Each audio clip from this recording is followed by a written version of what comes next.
piel, abarca vagina. ¿No es cierto? Entonces, es todo un sistema bastante complejo, es todo un proceso muy complejo. Porque no solamente tiene que ver con eso. Una mujer que tenga una predisposición a tener mayor cantidad de estrógeno y que va a tener un ovario poliquístico, si ustedes le ven los brazos, va a ser contra la viuda. Eso se llama hirsutismo. Entonces, implica muchas cosas realmente lo que es ciclo ovárico. Vamos a tratar de ahondar un poco en esto de la parte tan compleja que ustedes han visto de que, pues, si tienen un ovario poliquístico, probablemente esos quistes no están llegando a eclosionar y por lo tanto no secretan el óvulo que deberían hacerlo mensualmente. Y eso probablemente se eleva a un nivel de estrógenos que no llega al pico, de tal suerte que esto no va a producir una elevación de la LH. Como no va a producir esa elevación de la LH, el folículo que debería eclosionar, el folículo predominante de los ojos, al no romperse se queda ahí. Luego vendrá el otro ciclo y pasará lo mismo, el otro ciclo y pasará lo mismo y se va volviendo como varios políticos. Entonces, ese es el problema, ¿no? Pero bueno, entonces decimos que el ciclo ovárico está bajo el control de complejas subdirecciones que van desde el eje hipotálamo hipofisiario y los ovarios, así como todo el aparato reproductor. ¿Okay? La duración promedio del ciclo sabemos que es promedio. Doctor, ¿sabe qué? Soy irregular. ¿Por qué? Porque yo reglo pues cada 29 días. Oye, eso es regular. ¿Es regular? No todos tienen que pues menstruar cada 28 días. ¿Cierto? Porque se acepta una variación entre 25 y 32. ¿Correcto? Pasado ese tiempo sí podríamos hablar de un sistema o un ciclo ovárico irregular.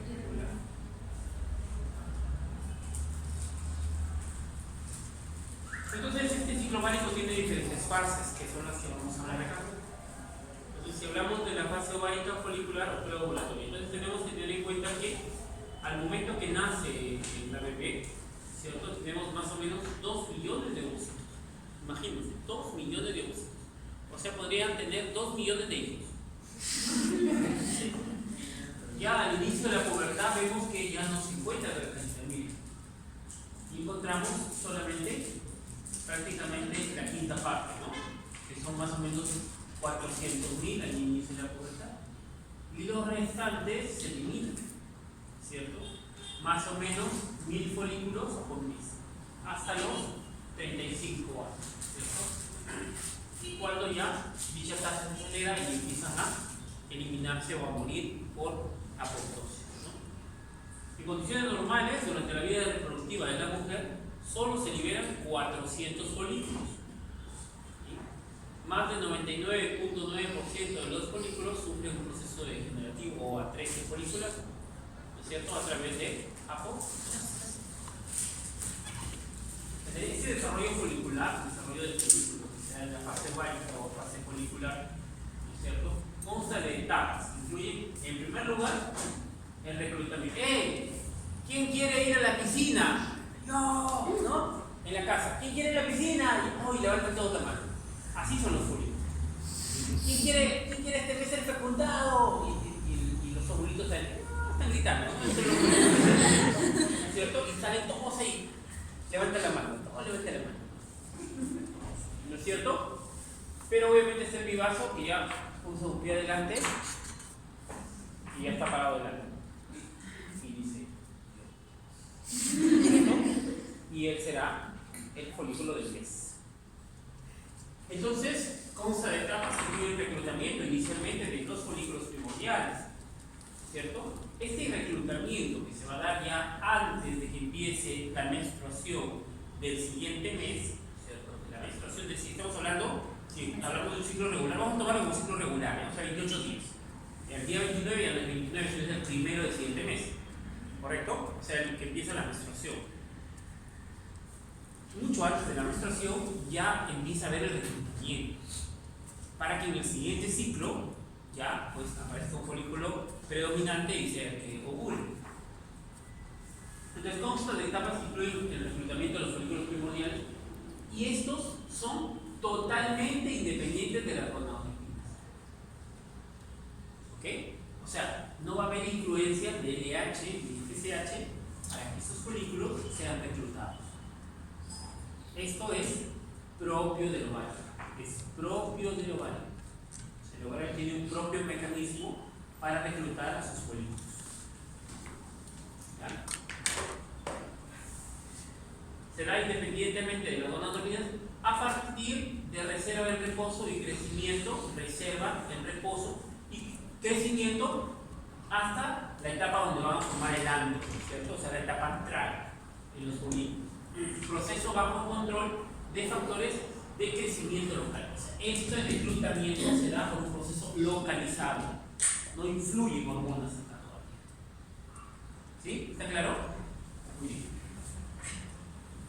Dos miembros de la familia del factor B de transformación del crecimiento, que son el factor 9 de diferenciación, o sea, el GDF9, y la proteína morfogénica ósea, o sea, la BMP, regulan la proliferación y diferenciación de las células de la granulosa conforme crecen los folículos primarios y producen los ovocitos.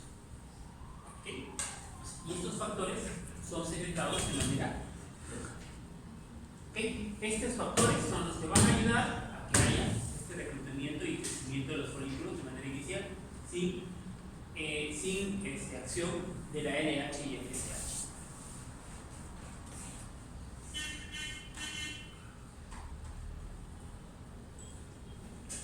Y avisan los que tienen clase ya.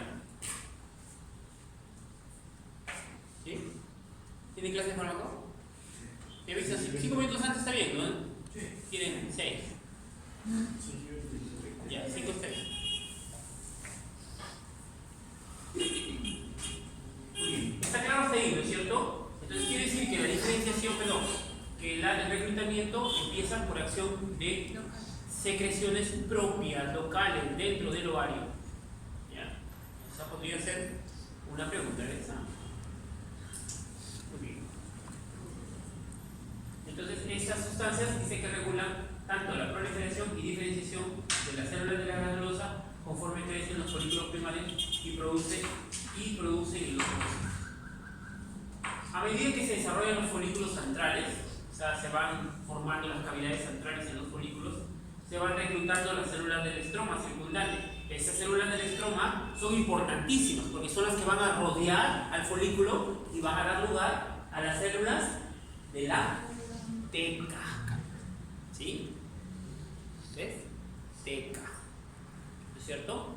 Será teca interna, posteriormente, y teca externa. Y teca. Entonces, aunque no requerida para las primeras etapas del desarrollo del folículo, la FSH, escuchen, no requerida para las primeras etapas del desarrollo del folículo, la FSH es indispensable para su desarrollo posterior, hasta un gran folículo atrás. ¿Sí? Hasta un determinado momento, porque después el folículo antral dice, yo soy el macho. O sea, el que va finalmente a salir, ya no importa la secreción, ¿no es cierto? En este caso, la secreción de la FSH. No importa.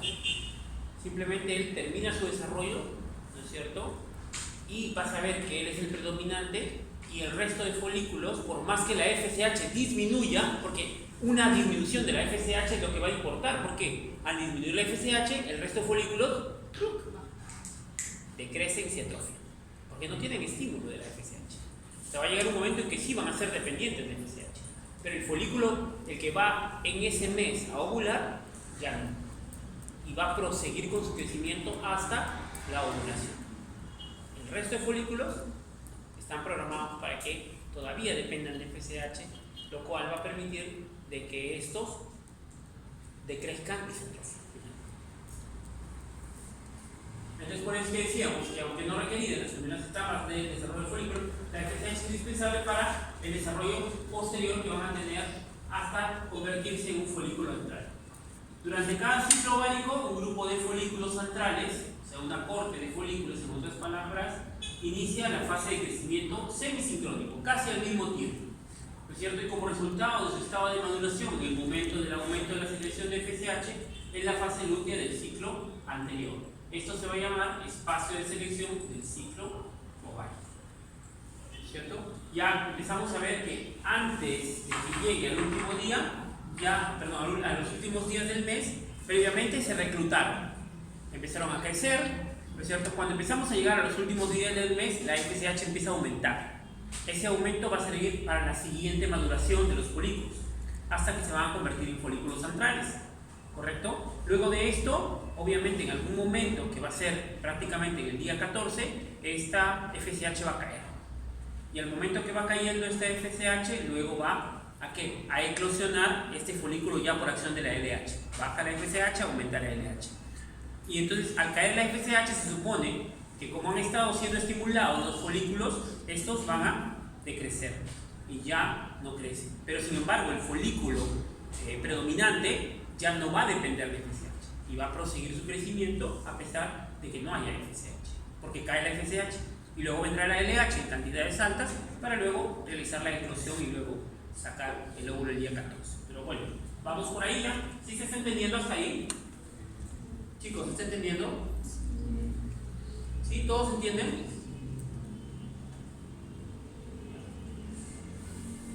Solo los folículos que llegan a esta etapa adquieren la capacidad de reproducir o de producir estrógenos.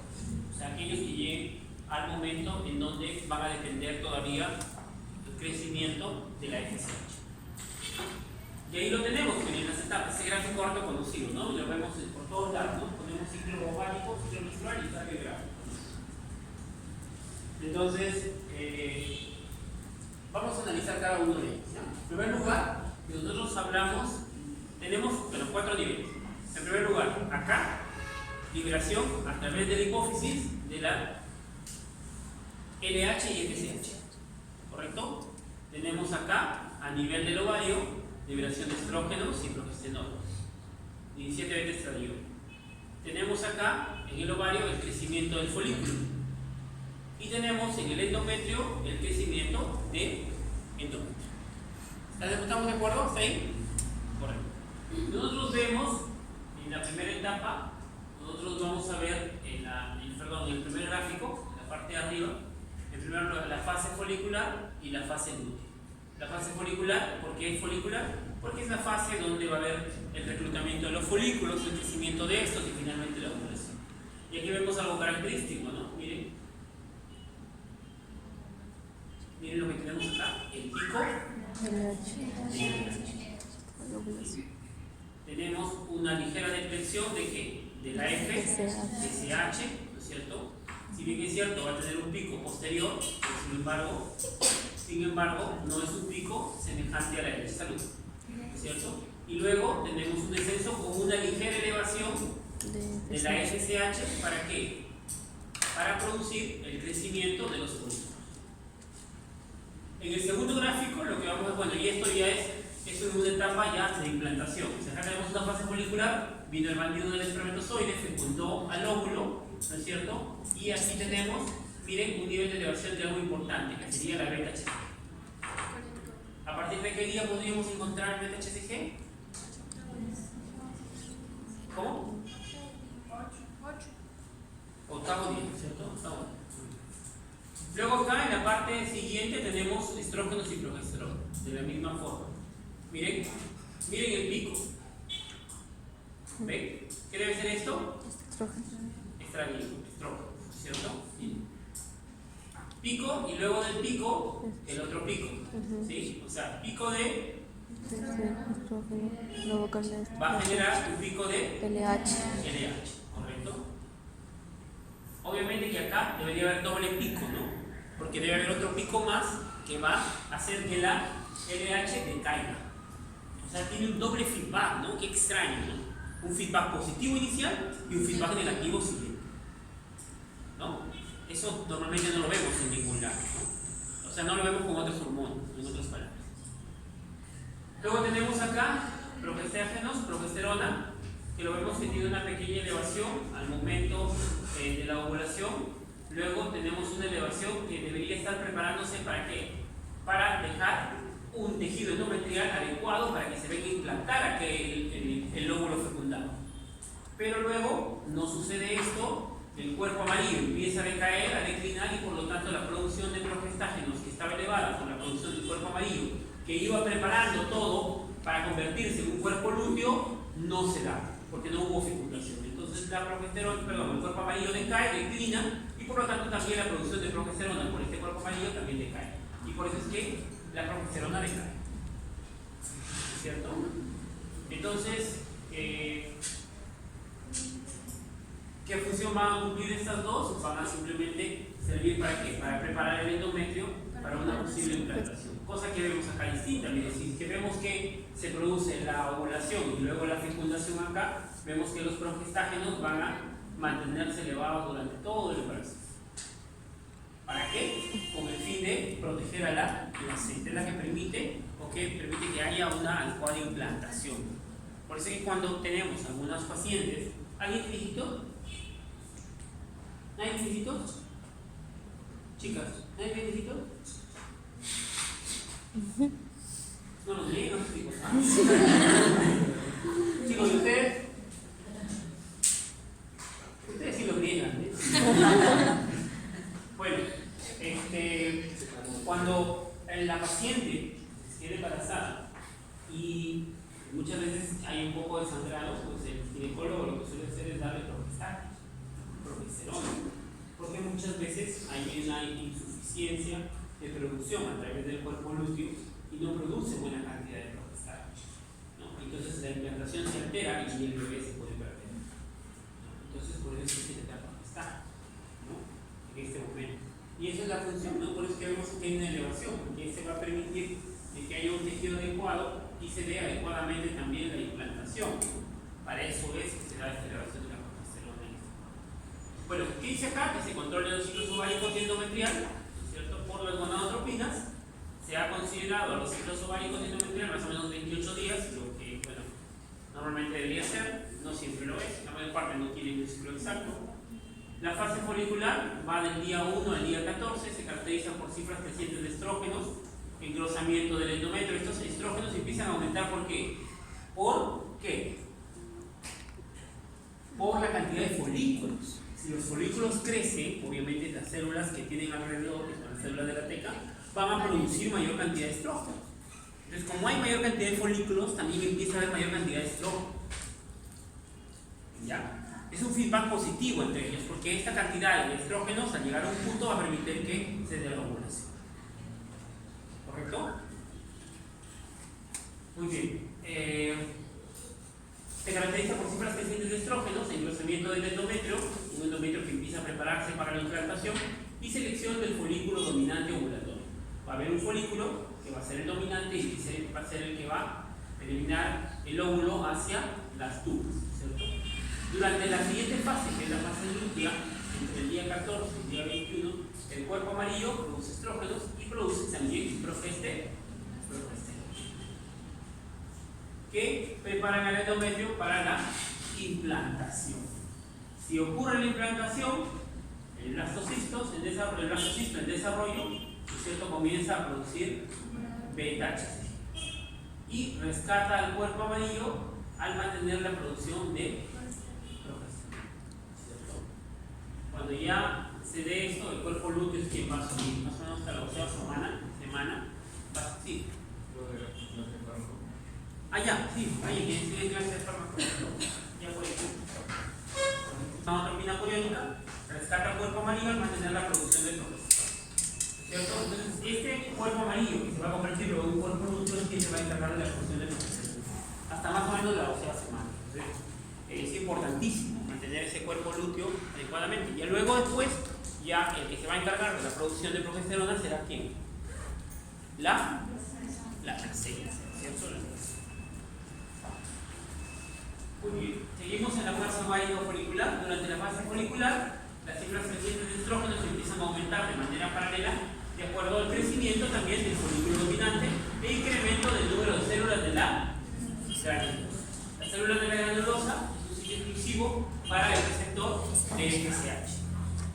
El aumento de esta FSH circulante durante la fase del ciclo previo estimula un incremento de receptores de FSH. eso produce un feedback positivo, ¿no? Llega a las células, estimula que se produzca más receptores de FSH, o sea, la FSH llega al folículo y hace que el folículo produzca más receptores de FSH.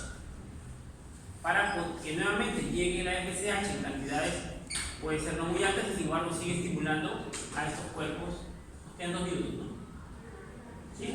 No, si quieres. A este cuerpo y obviamente va a producir mayor cantidad de estimulación sobre el folículo. Es como si fuera un feedback positivo. Y más adelante la capacidad de citocromo P450 aromatasa para convertir la androstenodiona en Estradiol. estradiol. O sea, producir es Estrógeno.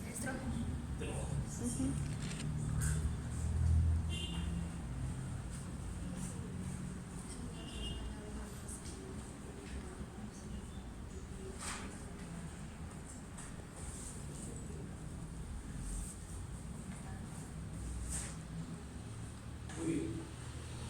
La necesidad de las células de la teca que responden a la hormona luteinizante o LH, ¿no es cierto? Y las células de la granulosa que reaccionan a la FSH representan la hipótesis de las 2 gonadotropinas y 2 células para la biosíntesis de estrógenos, que luego ya lo explicamos.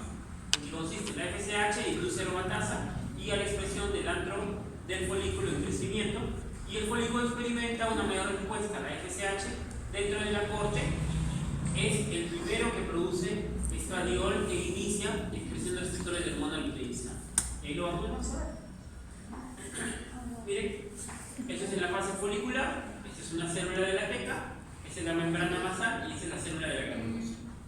Generalmente, cuando tenemos todavía en fase folicular y no estamos en fase lútea de embarazo, o sea, no ha habido ovulación, se produce esto, donde hay unas células ordenadas, la célula de la teca externa, teca interna, membrana basal y célula de la granulosa. Sin embargo, cuando nosotros tenemos ya un embarazo, pues hay un desorden, ¿no? Hay un desorden y se pierde la membrana basal. ¿No es cierto? Y se pierde la membrana basal. Pero bueno, lo que tenemos acá, ese es el principio de las 2 células y las 2 gonadotropinas. En la producción de hormonas esteroideas ováicas durante la fase folicular, ¿no es cierto? La hormona luteinizante o LH controla la producción de androstenodiona por las células de la teca, que se difunde a las células de la granulosa adyacentes y actúa como un precursor para la biosíntesis de estradiol. ¿Qué quiere decir? Que miren, nosotros tenemos acá las células de la teca, va a tener la LH, estas células de la teca son las que tienen el receptor para tal. Y entonces va a ingresar la LH, va a actuar a través de las células en la granulosa, va a producir el específico, ¿no es cierto? Y va a transformar el colesterol en androstenodiona. Por eso es que hay mujeres que son muy delgadas, ¿no es cierto? Muy delgadas y pueden tener problemas de embarazo. ¿Por qué? Porque puede ser que no tengan una cantidad de colesterol adecuada. Tienen que tener la mujer una cantidad de colesterol adecuada para producir androstenodiona. Esta androstenodiona parte va a la circulación, ¿no es cierto? Pero parte también ingresará o atraviesa la membrana basal para llegar a la célula de la granulosa. En la célula de la granulosa, esta androstenodiona, a través de la acción del AMP cíclico, se va a transformar en Estradiol. beta-estradiol. ¿Correcto? Y aquí tenemos la producción de estrógeno. Esta acción está dada conjuntamente no solamente por acción de la LH que produjo la androstenodiona, sino también por acción de la FSH, que es la que va a permitir que haya AMP cíclico para que esta androstenodiona se transforme en estradiol. ¿Correcto? ¿Sí? ¿Está claro hasta ahí? Pero cuando ya nosotros tenemos ya la fase lútea, pero ya en el embarazo, digamos acá, fue fecundado el óvulo, ¿cierto? Entonces igual vamos a tener acción de LH, pero no solamente acción de LH, sino también de beta-HCG, y estas van a actuar en la producción de AMP cíclico para que el colesterol se transforme en androstenodiona. Esta androstenodiona, ¿cierto?, va a ir tanto a la circulación como a las células de la granulosa, que ya es un tejido prácticamente desordenado. Llega la androstenodiona y por acción del AMP cíclico se va a transformar en estradiol. Pero no solamente va a haber androstenodiona que se transforma en estradiol, sino también el colesterol por acción del AMP cíclico dentro de la célula granulosa y por acción de la LH, ¿no es cierto?, va a permitir que se transforme el colesterol en progesterona. Esta progesterona va a llegar a la circulación. Fundamentalmente, ¿para qué? Muchas cosas, muchísimas cosas, y ahí parte el efecto de la progesterona. Y tenemos algunas complicaciones también en las pacientes. En primer lugar, ¿Qué va a hacer la progesterona sobre el músculo liso? En primer lugar, va a proteger al embarazo, porque va a tratar de que el músculo liso, en el útero y en todas partes del cuerpo, se mantenga más blando, ¿no es cierto?, menos contraído. Por eso es que a nivel del intestino, el intestino se mueve más lentamente y las mujeres pues tienen un poquito de distensión abdominal, se llenan de gasecitos, la digestión no es igual en el embarazo, por eso. Segundo punto, como están relajadas las fibras a nivel de la vejiga y de la uretra, entonces lo que va a pasar es que este tejido está más blando y por lo tanto puede haber más reflujo de orina. Y si hay más reflujo, la mujer tiene más riesgo de hacer infección de vías urinarias.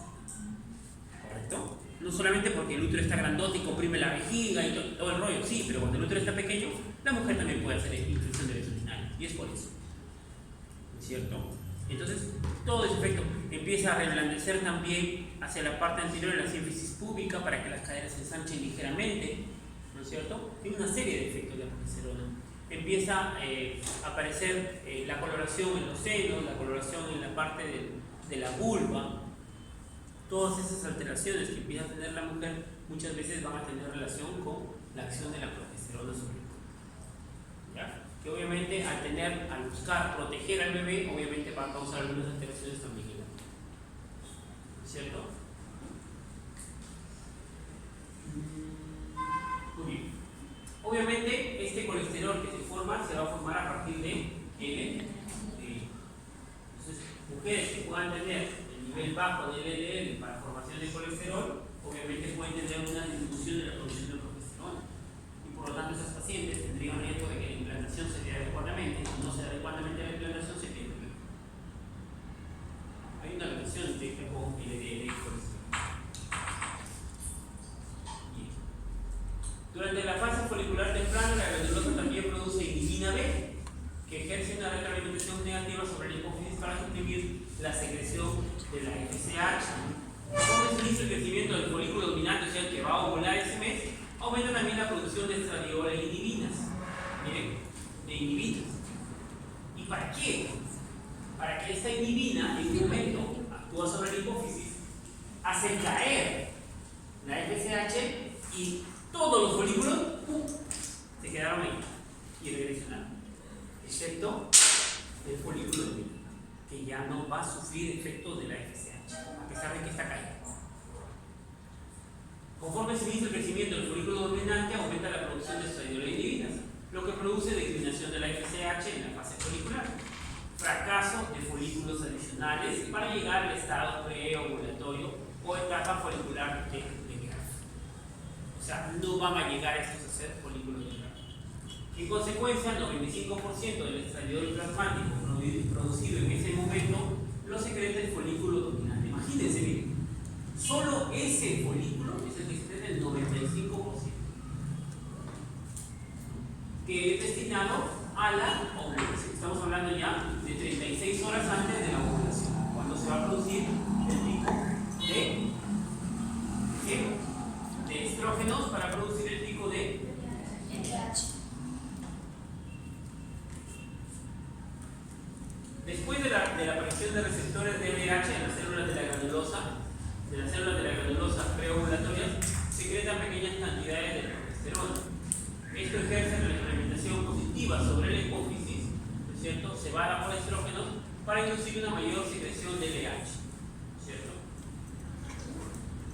Durante la fase folicular tardía, la LH estimula la producción de estrógenos por células de la teca, en particular androstenodiona, que después se transfieren a los folículos adyacentes, donde se fragmenta para producir estradiol. Lo que habíamos visto en el gráfico, ¿no? El ingreso del beta-estradiol, de la androstenodiona, que ingresa al folículo o a la célula de la granulosa para que esta por acción de la FSH secrete como beta-estradiol. Y luego, ahí está. Inicio de secreción súbita de gonadotropinas debido a un aumento de la secreción de estrógenos, ¿no es cierto? Gonadotropinas, estamos refiriéndonos básicamente a qué? Básicamente LH, ¿no? También hay FSH, pero básicamente LH, por folículos preovulatorios, constituye un indicador preciso de predicción del momento de la ovulación. Eso se presenta más o menos de 24 a 36 horas antes de la liberación del ovocito por el folículo, ¿no? Máxima secreción de LH se presenta de 10 a 12 horas antes de la ovulación y activa el reinicio del proceso de meiosis del ovocito, con la expulsión del primer corpúsculo polar que está dentro del folículo. Hay una mayor producción de progesterona y prostaglandina por las células del disco prolígero que se ha formado dentro, este disco prolígero se forma dentro del folículo, así como del GDF9 que habíamos conversado y el BMP15 que habíamos conversado al comienzo, ¿se acuerdan? Que eran sustancias que activaban de manera local el reclutamiento del folículo, ¿se acuerdan? Y el crecimiento de los folículos de manera inicial, ¿no es cierto? Respuesta a la LH, ¿no? Activa la expresión de genes esenciales para la formación de una matriz extracelular en hialuronato del COP o disco prolígero. Este hialuronato es muy importante. Se ha descubierto de que si es que no hay producción de hialuronato o ácido hialurónico dentro del folículo, simplemente no se rompe el folículo y simplemente no se da la ovulación. ¿Ya? Eso sí está demostrado. Entonces,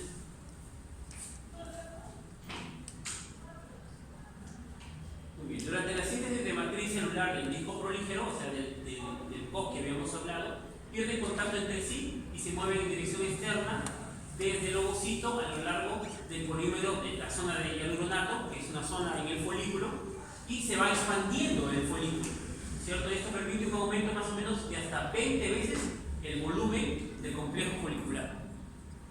La expansión de este disco prolígero es vital para mantener la fecundidad. La LH induce una remodelación de la matriz celular ovárica para permitir la liberación del ovocito maduro, junto con las células circundantes del disco que está en el mismo folículo, a través del epitelio superficial. La activación de las proteasas, aquí es cuando ya se va produciendo un debilitamiento de la membrana basal a través de proteasas, ¿no es cierto?, del folículo y la ovulación. Esas proteasas tienen relación con el ácido hialurónico. Por eso es que si este ácido hialurónico no está en buena cantidad en el folículo, simplemente no se da la activación de proteasas, no se rompe la pared del óvulo y por lo tanto no se da la ovulación. Y luego tenemos la fase lútea, en donde se desarrolla el cuerpo amarillo a partir de restos del folículo de De Graaf. El folículo de De Graaf fue el último, el que se rompió y dio lugar al folículo y que se pasa a través de la tuba predominantemente y se llama luteinización. La rotura del folículo da inicio a una serie de cambios morfológicos y bioquímicos que llevan a su transformación en lo que va a denominar posteriormente el cuerpo amarillo, que se va a encargar de secretar progesterona, ¿no es cierto?, tratando de convertirse en un cuerpo lúteo si es que este hubiera sido fecundado, este óvulo, pero si no lo es, solamente quedará como cuerpo amarillo y luego se atrofiará. La membrana basal que separa las células luteínicas de la granulosa y la teca se rompe. O sea, ese orden que había entre células de la teca acá arriba y células de la granulosa acá abajo, separadas por una membrana basal, se altera y se empiezan a mezclar células con células. Al segundo día posovulatorio se observa una invasión de la capa de células de la granulosa por vasos sanguíneos y capilares. Hay una neovascularización, o sea, hay una angiogénesis, una producción de nuevos vasos de la granulosa que era inicialmente vascular por factores angiogénicos, ¿no? Entre ellos el factor de crecimiento endotelial vascular, ¿no es cierto?, y otros producidos en respuesta a la LH por las células de la teca luteínica, teca y luteínica de la granulosa, ¿no? Durante la luteinización, o sea, la etapa en donde se va formando este cuerpo lúteo, o se tiene la idea de formar un cuerpo lúteo, pero llega a ser solamente un cuerpo amarillo si es que no ha habido ovulación, esas células van a sufrir un aumento de tamaño o un crecimiento de las células y aumentan su capacidad para la formación de hormonas, básicamente de progesterona. Estrógenos también se producen, pero básicamente es mayor pico, como ustedes lo habían visto en el gráfico, de progesterona. Porque la progesterona es la más importante para proteger la implantación y proteger a la placenta. Durante la luteinización, esas células sufren hipertrofia y aumentan la capacidad de síntesis de hormonas. El ciclo vital del cuerpo amarillo va a depender de las inyecciones repetidas de LH o de BHCG, ¿cierto?, para que se mantenga este cuerpo amarillo. Lo que busca al mantener este cuerpo amarillo es determinar si es que en algún momento ya el óvulo fue fecundado para que luego ese se convierta en un cuerpo lúteo. Además, las inyecciones de LH pueden ampliar el ciclo vital del cuerpo amarillo por 2 semanas en mujeres normales. En ciclos menstruales normales, el cuerpo amarillo se mantiene por pulsos de LH de baja frecuencia y gran amplitud secretados por la hipófisis. O sea, siempre el cuerpo tiene tendencia a mantener o a pensar de que ese óvulo pues, va a ser fecundado.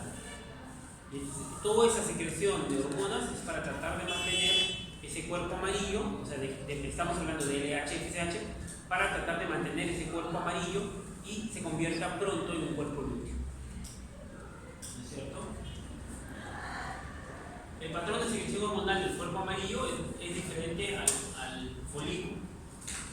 La mayor capacidad de las células luteínicas, estamos hablando del cuerpo amarillo, de la granulosa, de producir progesterona, es efecto de un mayor acceso a precursores considerablemente más esteroidogénicos a través del colesterol proveniente de la lipoproteína de baja densidad. O sea, que tiene mayor capacidad de transformarse esta LDL o proteína de baja densidad en colesterol para dar lugar a mayor producción de estrógenos y progesterona.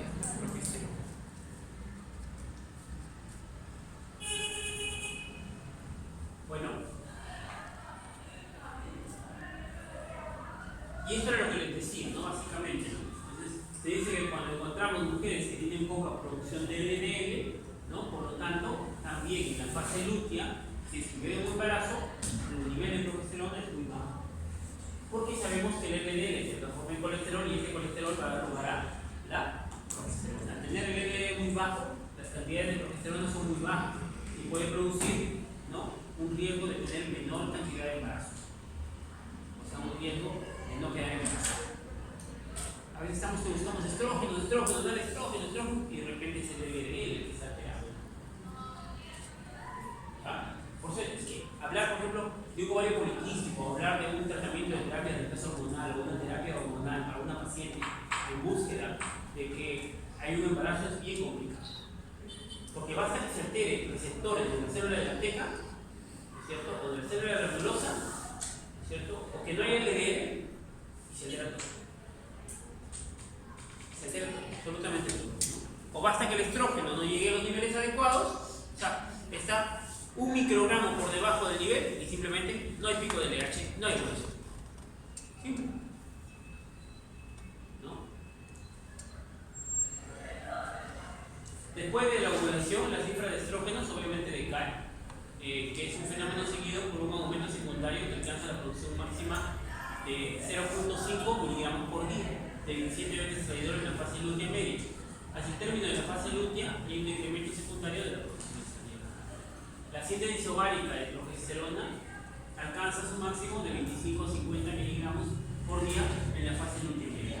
Con el embarazo, el cuerpo amarillo continúa la producción de progesterona en respuesta a la beta-HCG, que se une a los receptores de LH en las células luteínas. Ya, eso lo habíamos visto en el gráfico, ¿no? En la parte superior veíamos que en las células ya, donde en la fase luteínica, donde ya había fecundación, obviamente no solamente actuaba la LH sobre la célula de la teca para producir estradiol, sino también actuaba la beta-HCG.